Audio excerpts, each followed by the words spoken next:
Star Wars Dawn of the Jedi Into the Void by Tim Levin is the only Dawn of the Jedi era novel. It's set 25,000 years before A New Hope, and at this point in the Star Wars universe, it's been 10,000 years since the Thoyor ships took Force sensitives from across the galaxy to the Tython system. The Jedi Order has been established on Tython, and people from the planet have spread out across the system.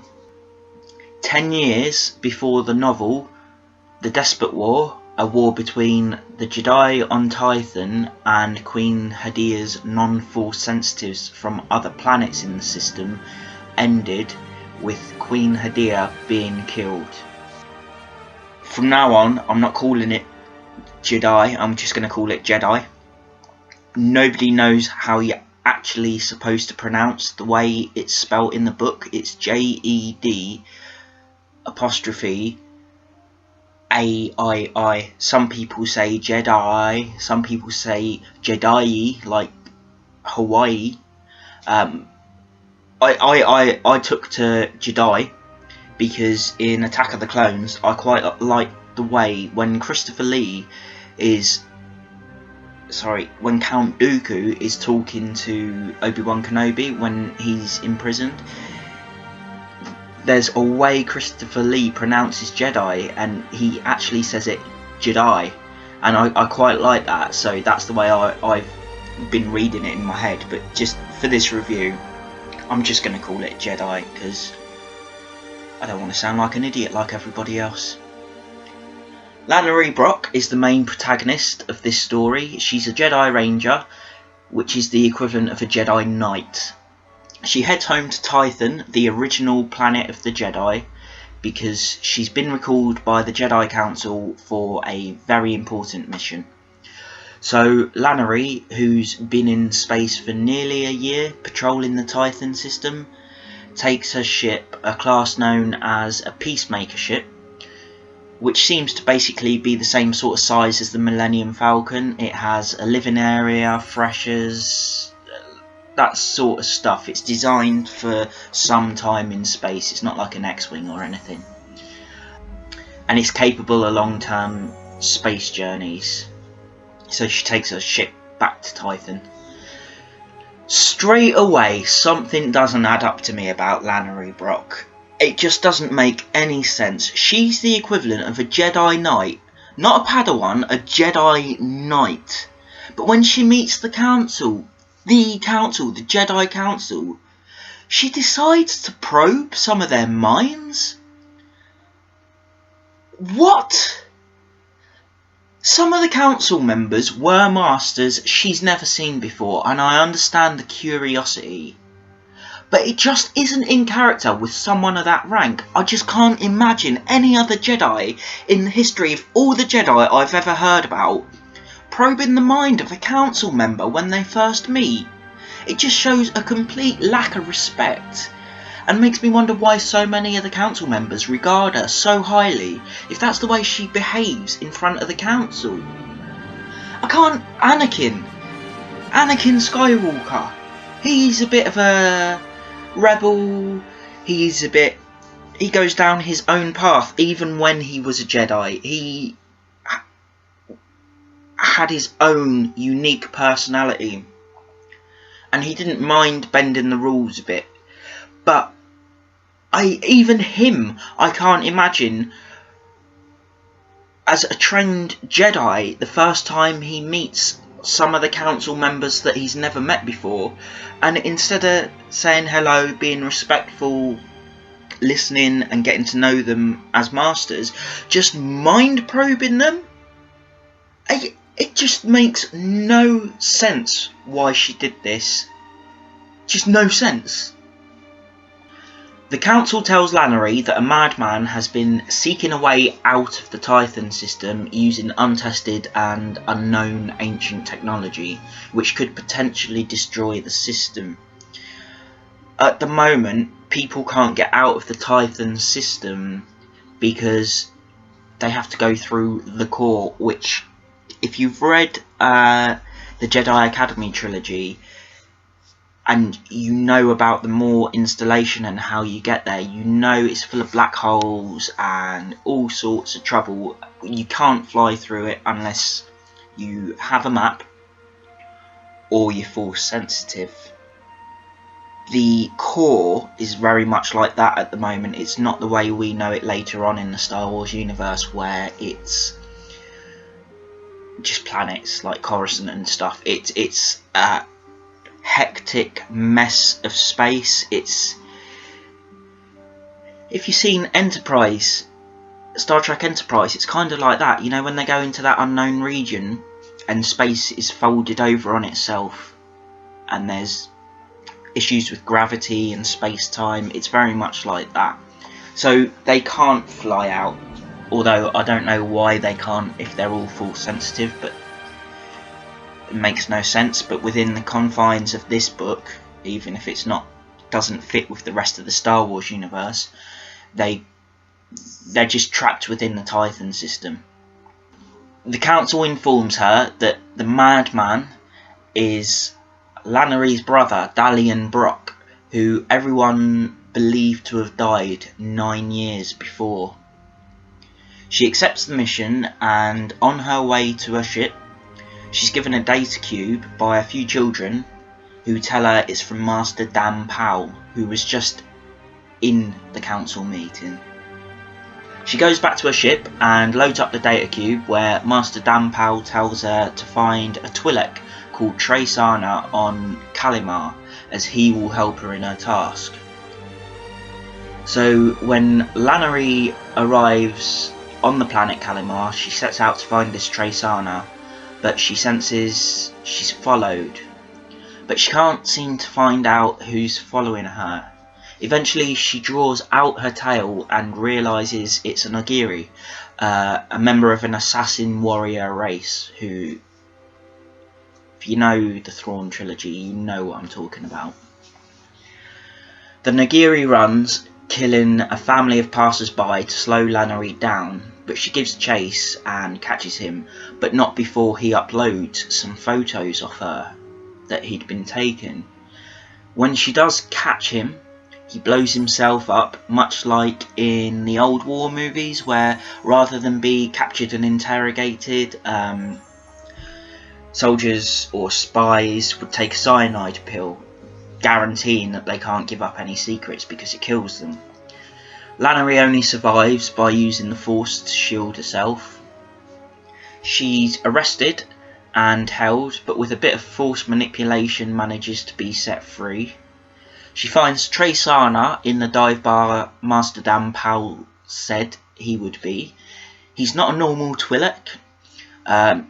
He's red and he has 3 Leku instead of the normal 2. Lannery, yet again, because apparently she just can't control herself, tries to mind probe him, but she's surprised when she can't. He's been modified. She's very surprised to learn it was Master Dan Powell who ordered the modifications, as it goes against the Jedi code. I quite enjoyed the first meeting with Trey because he's an interesting character. You can't work out whether he's a victim of the Jedi or Master Dan Powell in particular, or if he asked for the modifications or what. You just don't know. He doesn't tell Lannery either. He keeps it to himself. It's a business transaction. He's going to help her. So you're left wondering. And I did like Trey. I like Trace-Ana. I thought he was a good character. There's also a funny bit of dialogue where Lannery says something and Trey responds by speaking Twi'lek with his Leku rather than speaking out loud. But Lannery can speak the language, she can read it, and she responds with, "Yeah, well, this bitch is a Jedi," which I thought that was quite a funny bit of dialogue. So Trace-Ana gives her a lead on a woman called Kara, someone who might be helping the Stargazers, Dalian Brock's cult group intent on leaving the Tythos system. They go to see her, and Lannery is surprised when, guess what, she can't mind probe her, because again with the mind probing, apparently that's all Lannery does.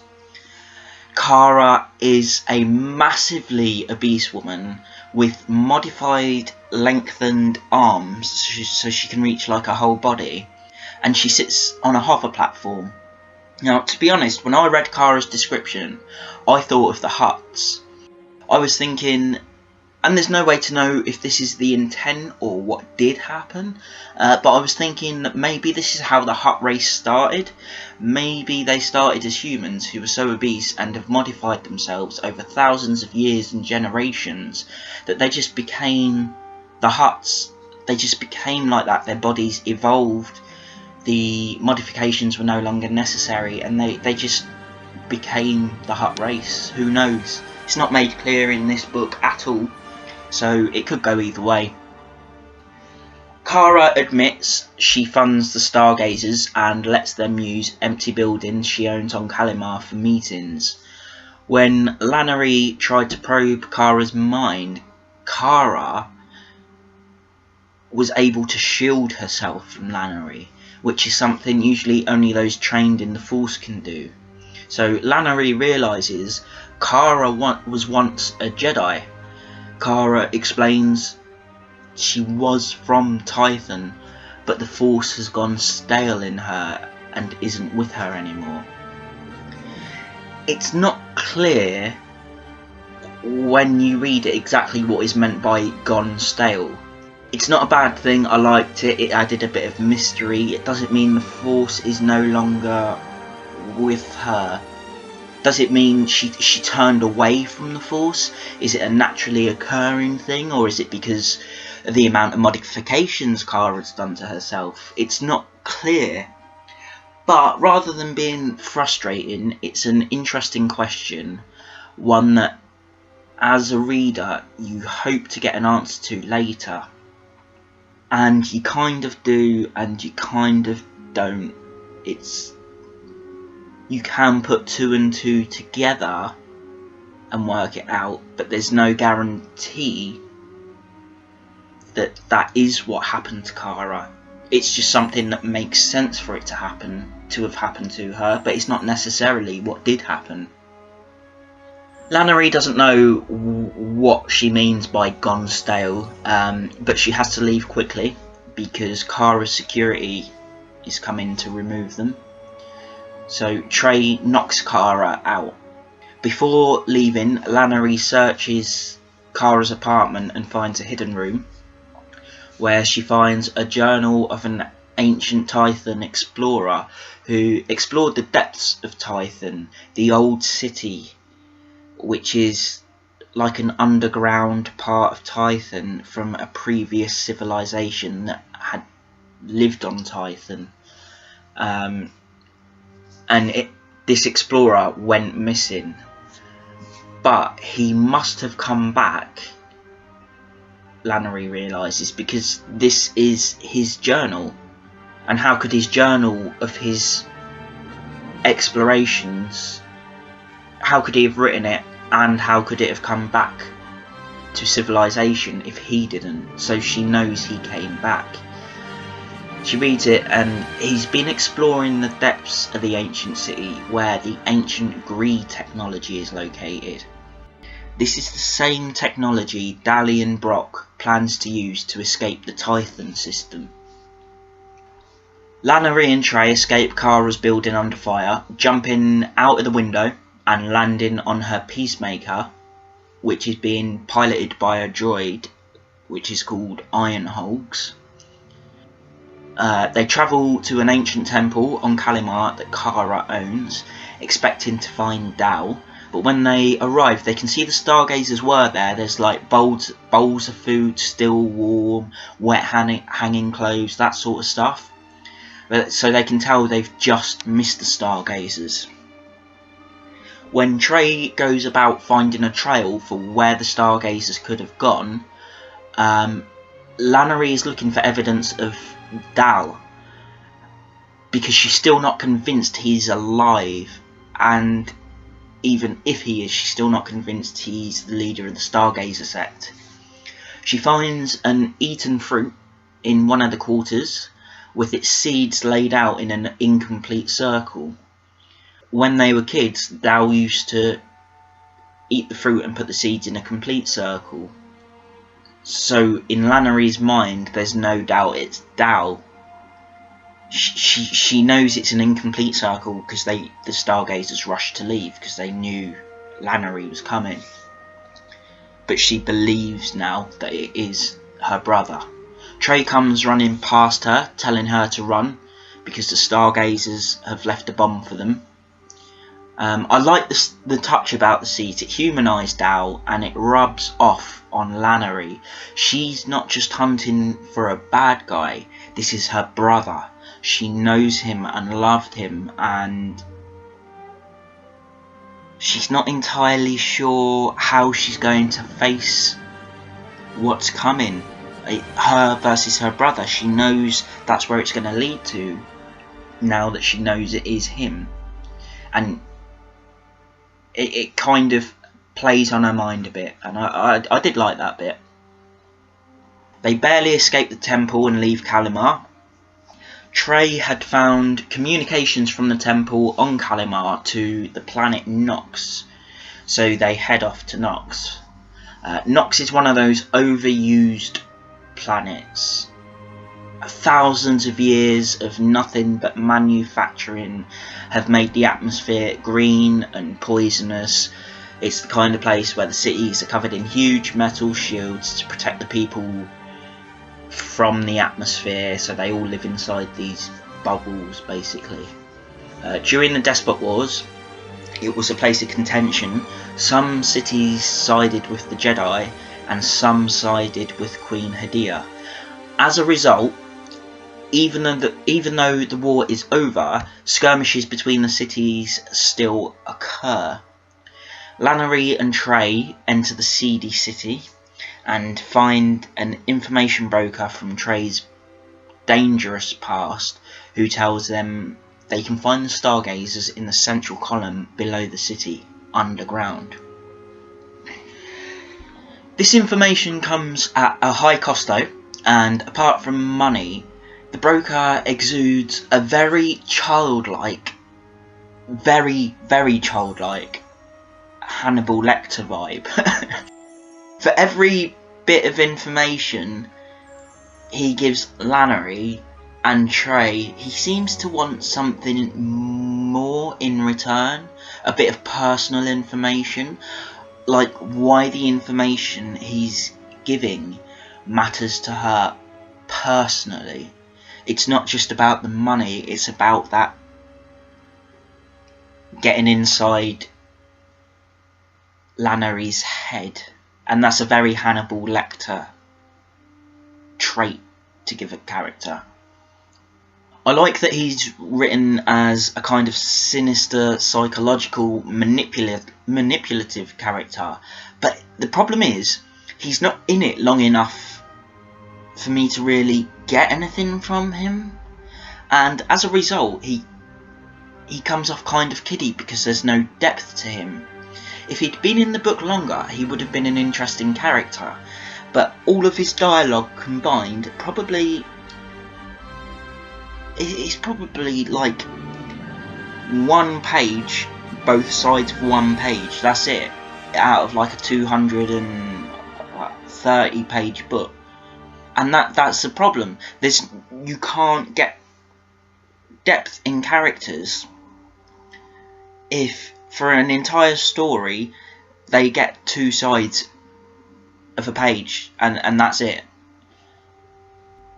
I would have liked to have seen him throughout the book. You know, if he'd have come into the book a bit earlier and played more of the mind games with Lannery and Trey, he wouldn't have been the bad guy, but it would have been an extra obstacle, and it would have just added a bit of depth to the book as a whole. So Lannery and Trey head to the area beneath the central column, travelling through sewage to reach their destination. They complain about the smell, but to be honest, I don't understand why, when they didn't put their breath masks on. Lannery landed the ship outside of one of the city's domes, and they wore breath masks as they walked from the Peacemaker to Greenwood Station.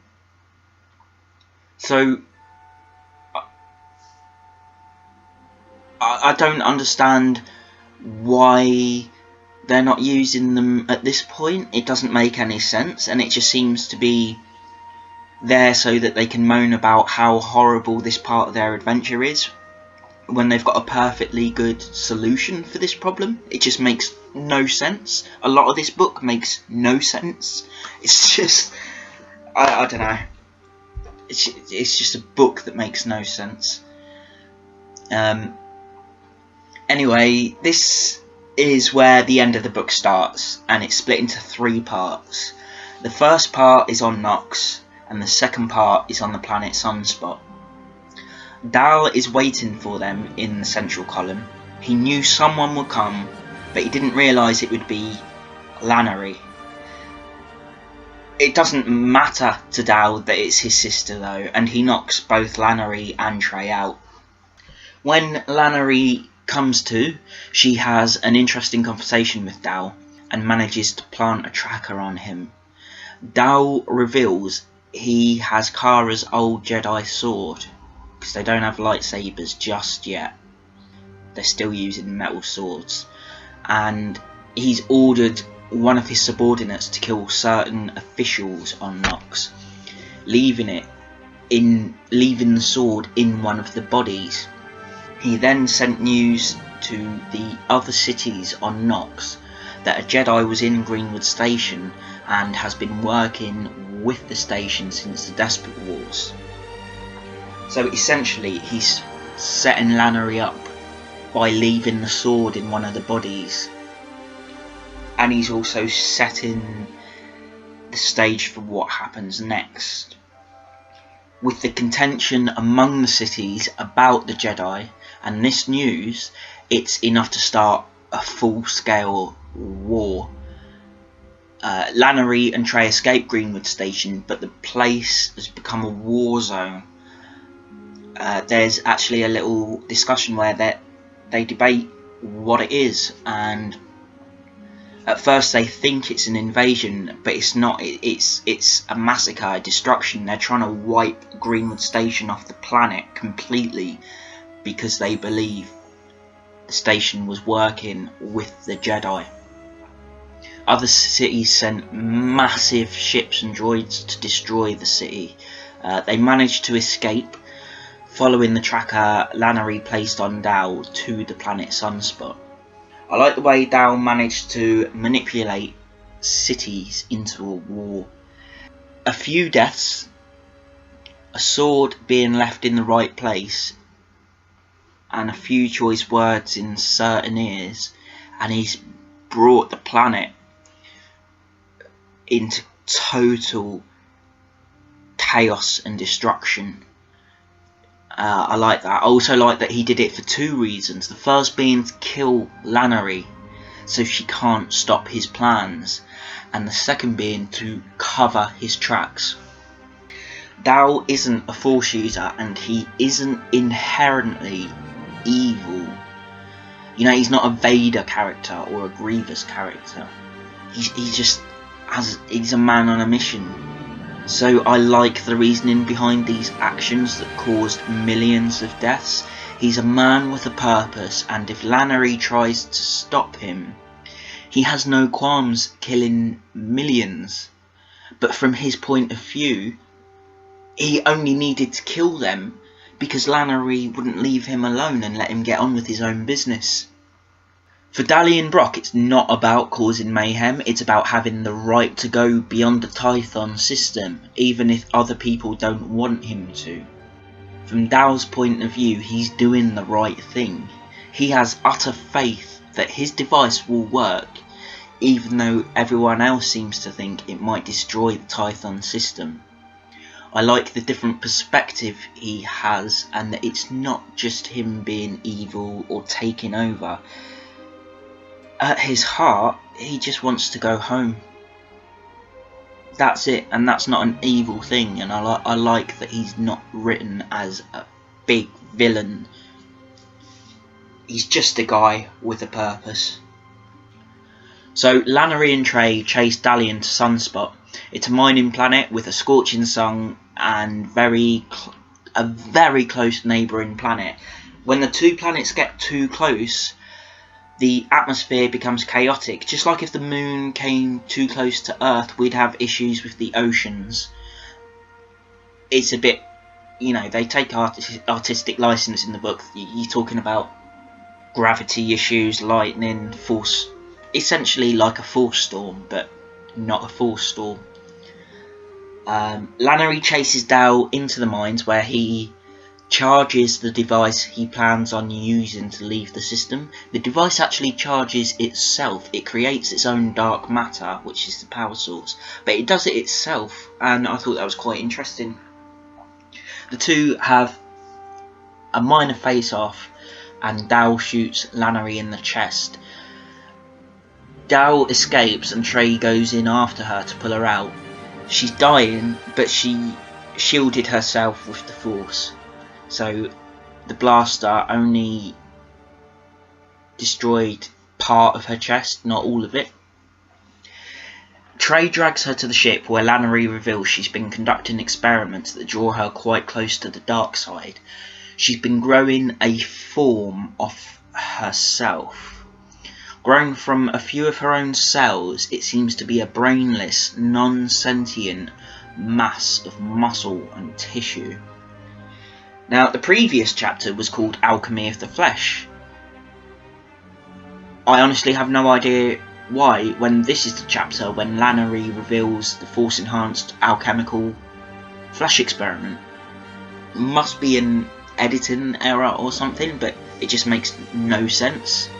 This is where we find out where Lannery's been using alchemy to create a living, non-sentient version of herself, but we'll call another chapter Alchemy of the Flesh. It's another thing in this book that makes no sense. And this isn't even a story thing, this is just the way the book is presented as a whole for us as readers. It just makes no sense.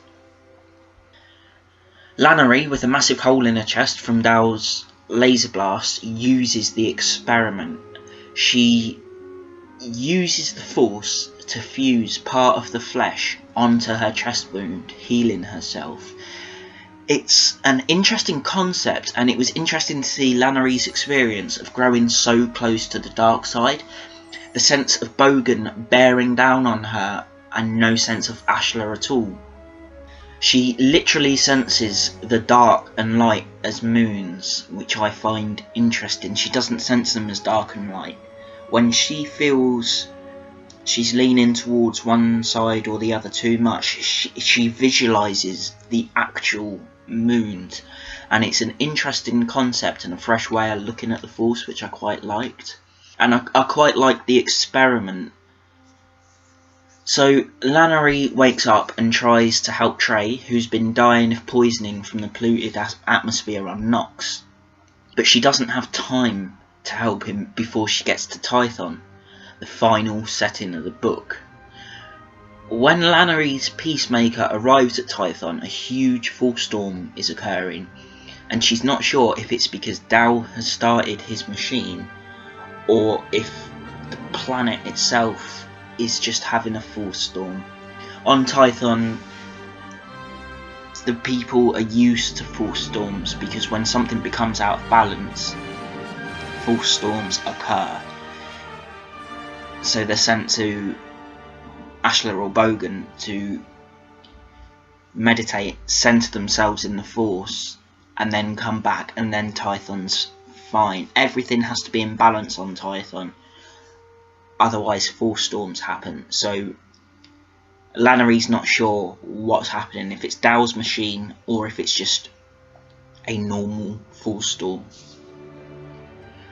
A few references about a ship from outside the system, and Lannery having a dream about a man in a cape and helmet with a sword made of the Force should tell anyone who's read the first 5 issues, Dawn of the Jedi comic, that this is the Force storm that occurs when Zesh crashes on Tython.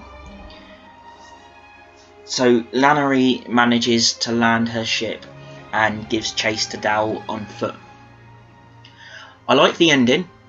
It's an echo of an event that happened earlier in Lannery and Dal's lives. I like the way the book was wrapped up, with Lannery believing the real stargazers were Kara and a few of her friends who mysteriously disappeared at the end of the book without a trace, and were using Dal and his little group of stargazers to forward their plans. It makes sense because of the amount of ancient books Kara had that Lannery found and what was written in them. I liked that the only reason the Jedi became aware of the Stargazers, or so Lannery believes, is because Kara, or someone on Kalimar, but Lannery believes it's Kara, informed the Jedi about Dal's group. And this may seem counterintuitive to what she wants, but it actually works, because by telling the Jedi, and she knew the Jedi would send a knight to track them down and stop them, she's actually rushed Dalian Brock to finish his plans earlier than what he had planned. So she's actually speeding up the entire process. The ending left it potentially open to more adventures like this, but unfortunately Dawn of the Jedi was one of the last books in the old extended universe before it was scrapped. It left it unclear if there really was a way out of the system, if Dal's way would have worked, because the device was never activated. No one knows for certain that it doesn't work. I kind of liked Lannery, and I kind of didn't. She's not a very good character, really. There's practically no growth for her at all. She doesn't follow the rules properly, she doesn't do what's necessary, and for all of that, I kind of liked her. I think it's why I kind of liked her. It's hard to have a hero who isn't good. So the idea that the hero of a story trying to stop mass genocide is into the dark side herself is a difficult one to pull off, practically impossible. Because hey, what does she care? She uses the dark side, she doesn't care if people will die. So she has to lean to the light to be the hero of the book. But the problem with that is, she's not in balance with the light and the dark. The light is more powerful than the dark in Lannery. There are times when she chops people's heads off with a sword, but afterwards she goes emo and she's like, oh, I feel so bad about it. But that says to me she tries to stay away from the dark, especially when she only chops their heads off because she's defending herself. They've been firing blasters at her. So she really has no reason to feel guilty, especially if she's in balance. So she's clearly not in balance, she leans towards the light because she's our hero. And Lannery herself, oh my god, she's got to stop mind probing everyone. She's like a kid on her first trip to Toys R Us. She just wants to touch everything. What kind of Jedi Knight mind probes the Master? It's just not believable. Then there's the part where Dal turned out, why Dalian Brock turned out the way he did.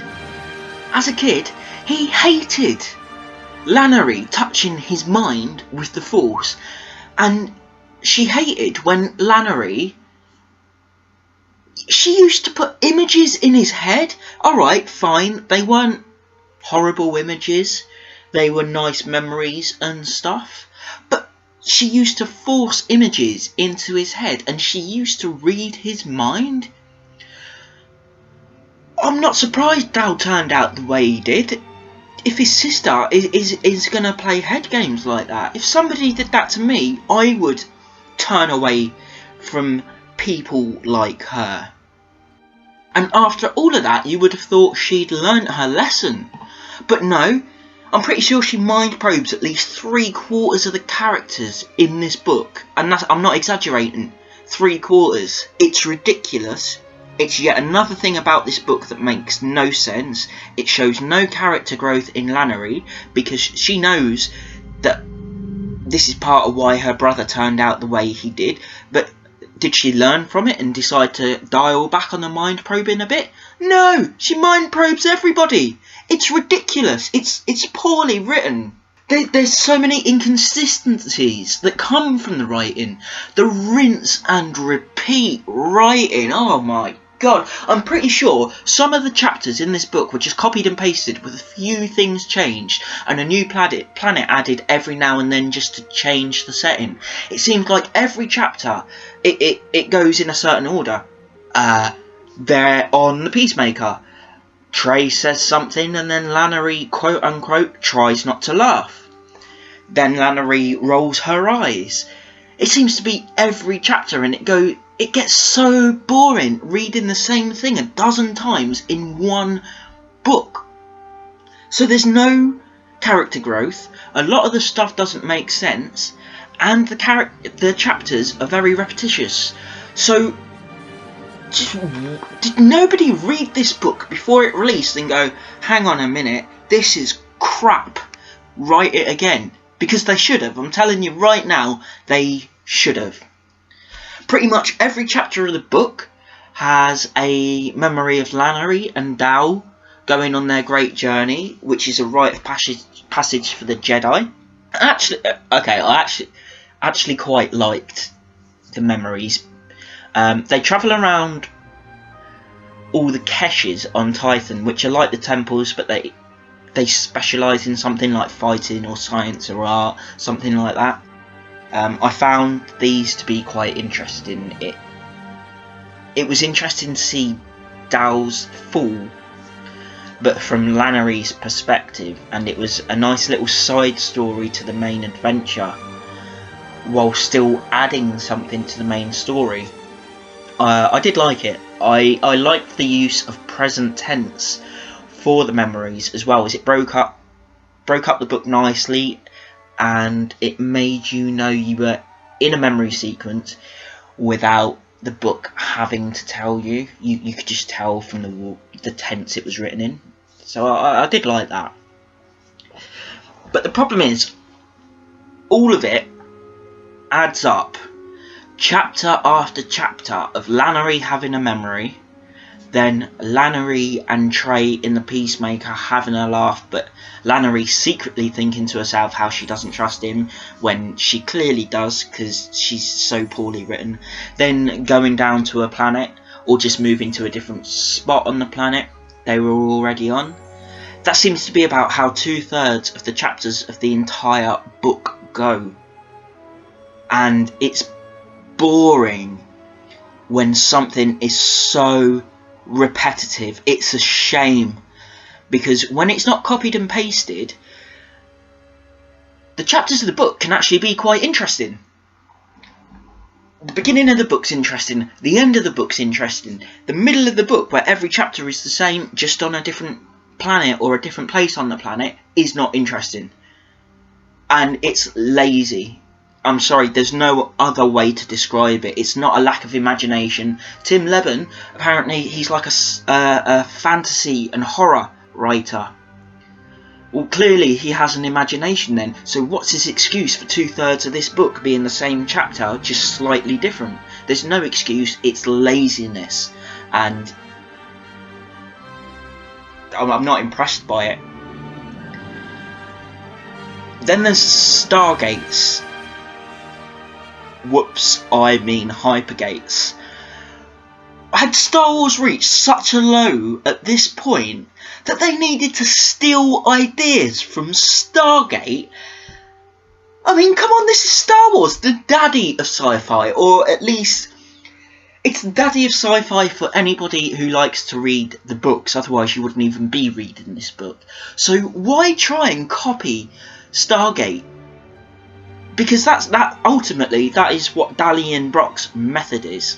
the device he had powered by the dark matter runs a hypergate, which lets you walk through it and instantaneously arrive on another planet, just like a Stargate. And it just seems so lazy. But this time, instead of lazy writing, it's lazy ideas. So we've got poor character growth, lazy writing, lazy ideas, 2/3 of the book being the same. This book's just a big pile of crap.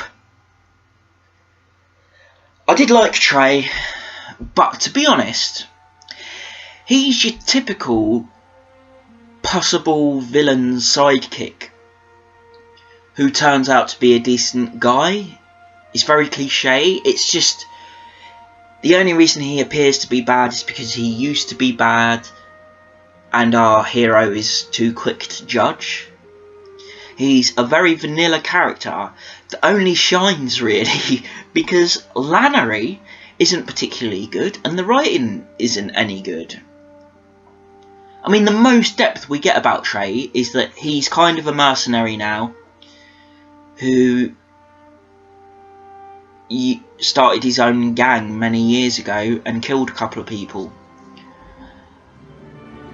He worked for Master Dan Powell in exchange for the modifications, which meant nobody could read the secrets in his head, which are how he made his money, by keeping the secrets rather than people sending messages through, you know, like the internet or by letter.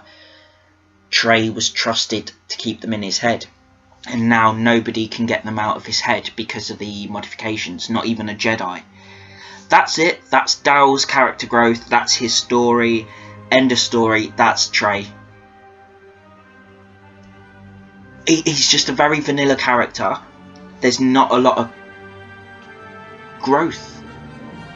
And the only reason he stands out as a good character is because he's mildly interesting, and Lannery just can't seem to make a mind up about anything, and standing next to Lannery automatically makes anyone else look good. I did like Master Dan Powell.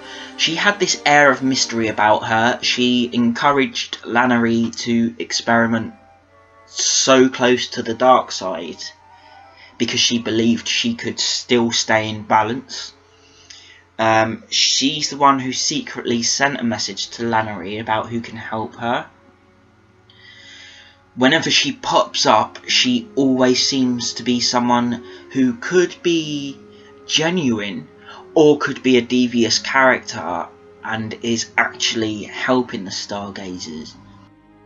And it's a shame by the end of the book none of it came to fruition. She's just there as she was throughout the book. Not evil, not devious, not helping the Stargazers. She's just there. And I think Tim Levin, is that his name? Yeah, Tim.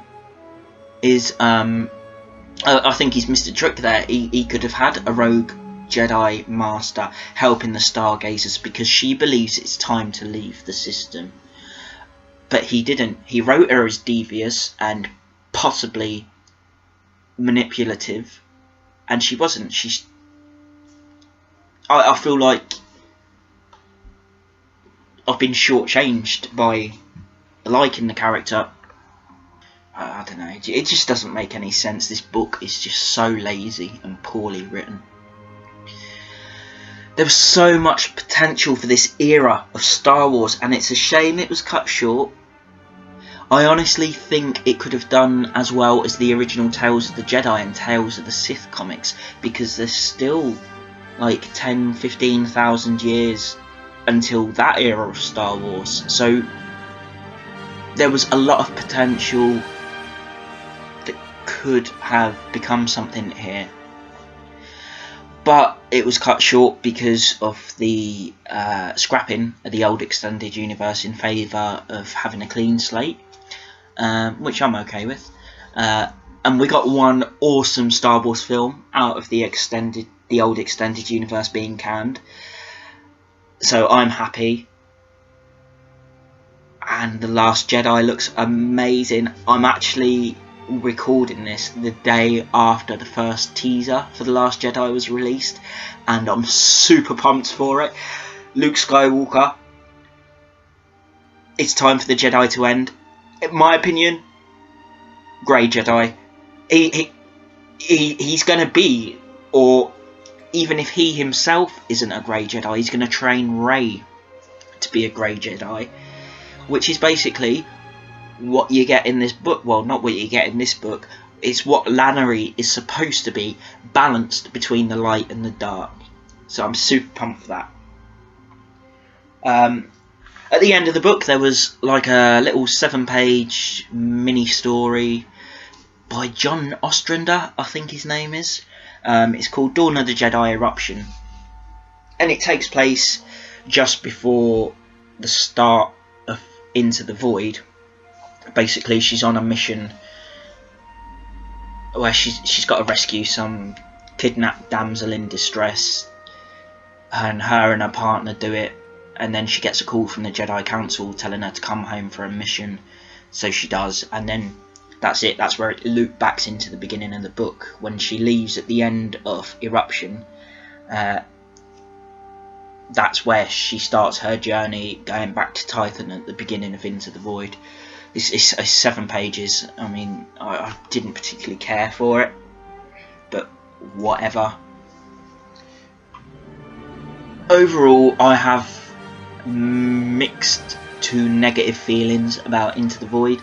There's a good story in there somewhere, but lazy ideas, lazy writing, poor to non-existent character growth, and rinse and repeat chapters. What's the point of even writing the book if you're going to do it so lazily? It's an insult to anyone who's paid. Like, I've got the hardcover version, and it's £19.99. That's £20.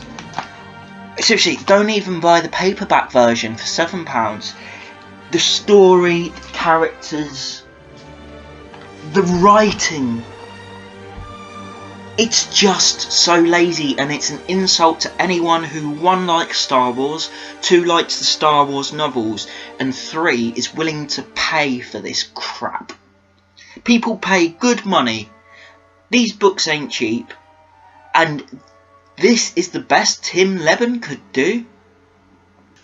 Now, I've got nothing against Tim Leben as a person. Maybe it works for the other types of novels, his sci-fi, his fantasy and his horror. Maybe it works, but for Star Wars it does not work, and I don't ever want to see him write another Star Wars book. He's got no business writing Star Wars books after doing this. I can't see me ever reading this book again, to be honest. It's only worth reading if you want to read all the novels, or if you've already read at least the first 5 issues of the Dawn of the Jedi comic. Otherwise, it's just not worth it. It doesn't add anything. It doesn't really expand on the universe the comics created. Rather, it just borrows the ideas from the comics without giving anything back. The characters are either vanilla bland, or don't follow the rules of the universe they're set in. And I don't mean deliberately going out of their way breaking rules. I mean their character, specifically Lannery, the way she was written does not fit in the book. It's just poor writing, and even though there are parts of it I liked, as a whole I cannot say I liked it, because I didn't. I could pick out a dozen Star Wars books off the top of my head right now that are better. The Thrawn trilogy, the Jedi Academy trilogy, The Courtship of Princess Leia, Outbound Flight, Shadows of the Empire. Even, you know, there's the new ones. A New Dawn, that's a fantastic book. The list goes on, and this is just cack. Dawn of the Jedi Into the Void, just skip it unless you're already invested in the comics, and even then I wouldn't say you need to read it. I recommend you don't, unless you've got that dying need to get everything out of the Dawn of the Jedi era as possible. It's just